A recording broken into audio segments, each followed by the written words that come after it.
कि एक असफलता आपकी किस्मत को डिफाइन कर रही है और आप ऐसे कहना चालू कर दे कि मेरी तो किस्मत ही खराब है, मैं प्रयास नहीं करूँ। इंसान के तौर पर पैदा हुआ है, लेकिन वो पशु तुल्य जीवन जी सकता है और पशु तुल्य जीवन जी कर ही अपने जीवन को समाप्त कर सकता है। आज हमारे पास हजारों रास्ते हैं अपनी नियति को बनाने के, जिनको देखकर हम अपनी नियति को बना सकते हैं।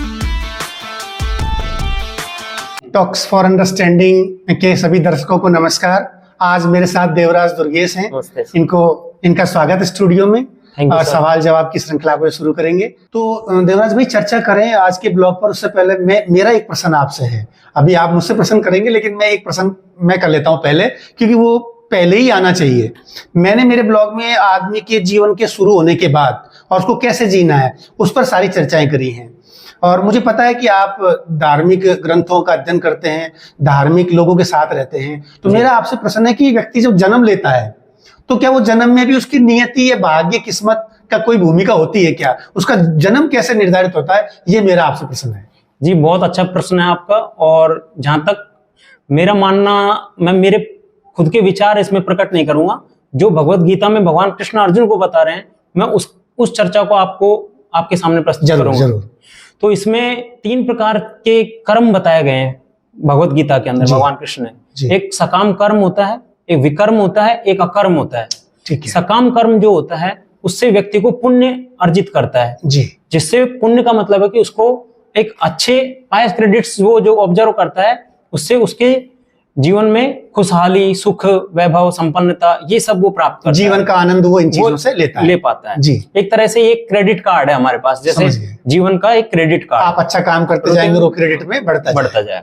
दूसरा है विकर्म। विकर्म का मतलब है कि पाप कर्म। अब पाप कर्म का मतलब है कि उससे हमारे जीवन में दुख, विनाश, असफलताएं, बीमारियां, रोग और विभिन्न प्रकार की सामाजिक समस्याएं और विभिन्न प्रकार के कष्टों का हमें सामना करना पड़ता है। ये विकर्म करने से आता है। विकर्म से जी। और तीसरी चीज जो है वो होता है अकर्म। उस कर्म को हम कैसे समझ सकते हैं कि जैसे हम जो कर्म करते हैं उसको अगर हम अपना न मानते हुए और भगवान को समर्पित करते हुए अगर कोई कर्म करते हैं, जैसे भगवान गीता में कहते हैं यत् करोसि यद् अश्नासि यत् जोसि यत् तपस्यसि मद अर्पणम, यानी हे अर्जुन, तुम जो भी कर्म करते हो, जैसे भगवान कृष्ण ने अर्जुन से कहा कि तुम युद्ध करो, तो युद्ध भी एक तरह से वो भक्ति हो गया। क्यों? क्योंकि भगवान का एक आदेश था। तो भगवान का आदेश क्या है? धर्मम तो साक्षात भगवत प्रणीतम, जैसे गीता में कहा गया है कि धर्म क्या है कि भगवान ने जो बोला है वही धर्म है। तो ये जो हमारे शास्त्र हैं, वेद अध्ययन है, जो हमें क्या देते हैं, एक प्री डिटरमाइंड नॉलेज देते हैं, जिससे हम डिसाइड कर पाते हैं कि हमें क्या करना है क्या नहीं करना है। एक मनुष्य के स्तर पे, जैसे आपने बताया था, भावनात्मक और बौद्धिक स्तर को जो सही राह दे सकते हैं, सत्संग दे सकता है, एक अच्छा साहित्य दे सकता है। तो ये जो वेद अध्ययन जो है, गीता, रामायण, महाभारत, जैसे आपने जिक्र किया है, वो सब इन चीजों में शामिल होते हैं। ठीक है। तो फिर दूसरी चीज आपने पूछी कि हमारा जन्म कैसे डिसाइड होता है। तो आपने 3 तरह कर्म बताए, सकर्म और विकर्म और अकर्म। अकर्म ये है कि जो भगवान की इच्छा है, भगवान का निर्देश है, वो काम श्रेष्ठ है। वो श्रेष्ठ है, मतलब भगवान को अर्पित करते हुए जो भी हम काम करते हैं वो अकर्म है। उसमें अकर्म और विकर्म, सकर्म और विकर्म कुछ नहीं होता है, वो सब पूर्णतः समर्पित होता है। जैसे युद्ध करने में, युद्ध में हजारों लोगों को उसमें अच्छा बुरा नहीं होता है। वो एक नियति के तहत और अच्छे काम के लिए ही होता है। वो सारा कर्म जो होता है एक मतलब विनाशाय च दुष्कृताम संस्थापनाय युगे युगे। भगवान कहते हैं कि धर्म की संस्थापना के लिए और दुष्टों के विनाश के लिए भगवान क्या कहते हैं, हर जन्म में आते हैं, हर बार वो अवतरित होते हैं। ठीक उसी प्रकार से ये जो जन्म का डिसाइडेशन है वो भी भगवान प्रकृति के द्वारा करवाते हैं। क्योंकि भगवान कहते हैं, भगवान कहते हैं कि मया दक्षिणे प्रकृति सुयते से चराचरम। ये जितनी भी प्रकृति जो है वो मेरी अध्यक्षता में कार्य करती है जी। ये पूरी प्रकृति मेरी अध्यक्षता में, यानी प्रकृति किसके कंट्रोल में? भगवान के। क्योंकि कोई न कोई कंट्रोलर तो है जो इस प्रकृति को चला रहा है। तो प्रकृति अपने आप काम नहीं करती है, किसी न किसी चीज के पीछे कोई न कोई कंट्रोलर होता है। जैसे टीवी रिमोट के बिना नहीं चलती, और रिमोट जो है किसी मैनुअली ऑपरेट हुए बिना चल नहीं सकता। ठीक उसी प्रकार से जो जन्म का जो डिसाइडेशन है वो भगवान गीता में बता रहे हैं कि नेहाभिक्रम नासोस्ति प्रत्यवायो न विद्यते स्वल्पम अपयश धर्मस्य त्रायते महतो भयात्। भगवान कह रहे हैं कि यदि कोई भक्ति में थोड़ा बहुत आगे बढ़ जाता है, कोई अच्छे कर्म करता है, या किसी भी प्रकार से जीवन को भगवान के भक्ति में लगाता है, या फिर कोई अच्छे सत्संग में लगाता है, या अच्छे कार्यों में लगाता है, पुण्यवान कार्य करता है, सही मार्ग पर अग्रसर होता है, तो उसके द्वारा जो किया हुआ कार्य है उसका कभी नाश नहीं होता है। नेहावि क्रम नाशोस्ति, यानी उसका कभी नाश नहीं होता है। और उस पथ पर जो प्रयास करा है उसने, वो कभी नष्ट नहीं होता है। फिर उसी का वो एक प्रकार से उसके पास जमा हो गया था। बिल्कुल, वो जमा हो गया, वो इसका एक क्रेडिट है, ठीक है, उसका बैंक अकाउंट है हो गया। फिर उस अकाउंट को भगवान कह रहे हैं कि इस अकाउंट का होता क्या है फिर, तो आगे फिर भगवान इसको इस चर्चा में बताते हैं अर्जुन से संवाद में, कि वो कहते हैं कि किस प्रकार से नेक्स्ट जन्म जो डिसाइड होगा वो कैसे होगा, आपने जो कर्म किया उससे कैसे डिसाइड होगा। क्रेडिट में आपके क्या है, उस अच्छा है तो फिर आपका जन्म कहाँ होगा, के तौर पर होगा, तो अच्छे में कहाँ होगा, और ऐसे भी कर्म का भी बनता होगा क्रेडिट। हाँ, तो कामों का भी रिकॉर्ड उसका भी, तो फिर उसका जन्म उस हिसाब से होता है। ठीक है, तो उसका भगवान गीता में बता रहे हैं कि सुचिनाम श्रीमताम गेहे योग भ्रष्टो अभिजायते। कहने का मतलब, अगर आपने बहुत अच्छा कर्म किया है, भगवान की भक्ति की है, भगवान की भक्ति में आपने मान लीजिए 10% प्रोग्रेस करी है, 20% की है, तो आपका वहां तक नाश नहीं हुआ है। अगले जन्म में वो 20 से 21 से स्टार्ट करोगे, वहां से कंटिन्यू करेंगे। ऐसे नहीं है, ये भौतिक जगत नहीं है।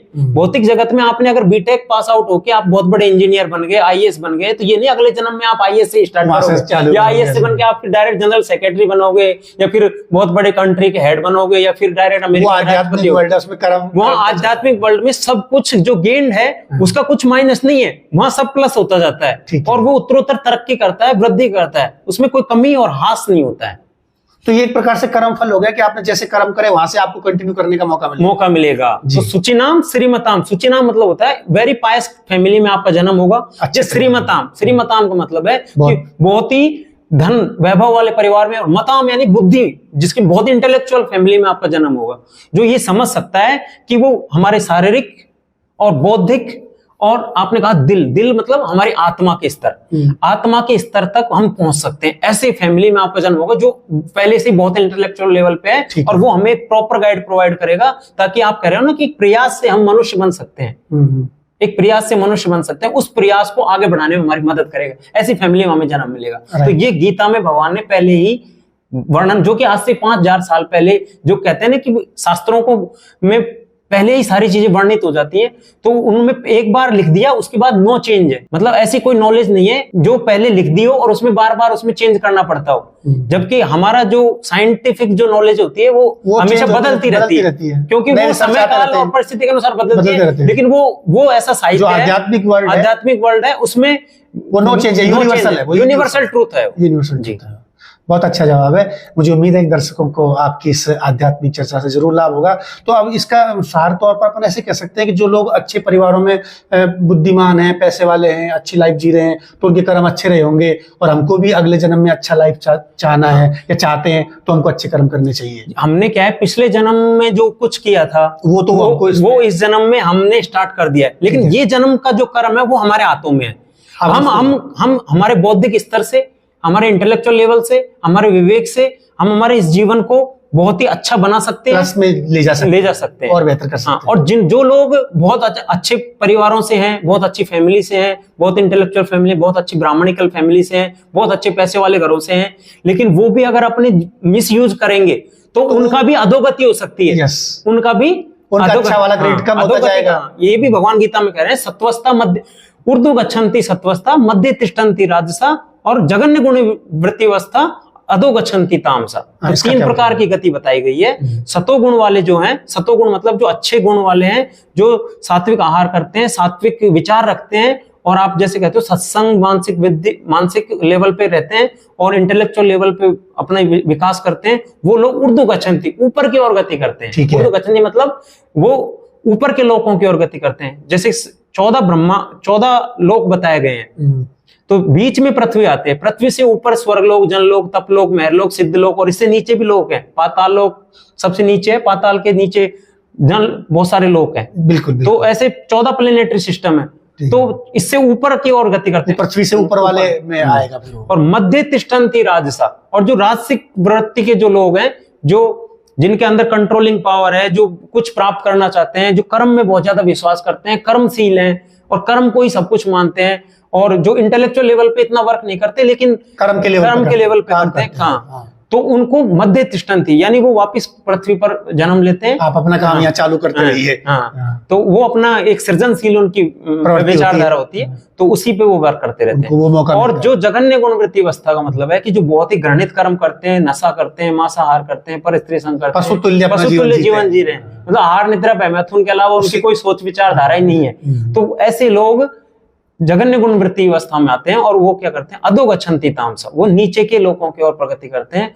और वो एक तरह से नरकगामी होते हैं। बहुत बहुत बढ़िया, थैंक यू। अब हम अपने सवाल जवाब का ब्लॉग वाले का शुरू करते हैं। जी आपका बहुत शानदार उत्तर था। अब मैं भी प्रयास करूंगा कि आप जैसे उत्तर दूं। बहुत अच्छा, थैंक यू सर। तो सर मेरा सबसे पहला प्रश्न ये है कि इंसान के जीवन की सबसे बड़ी कमी क्या है?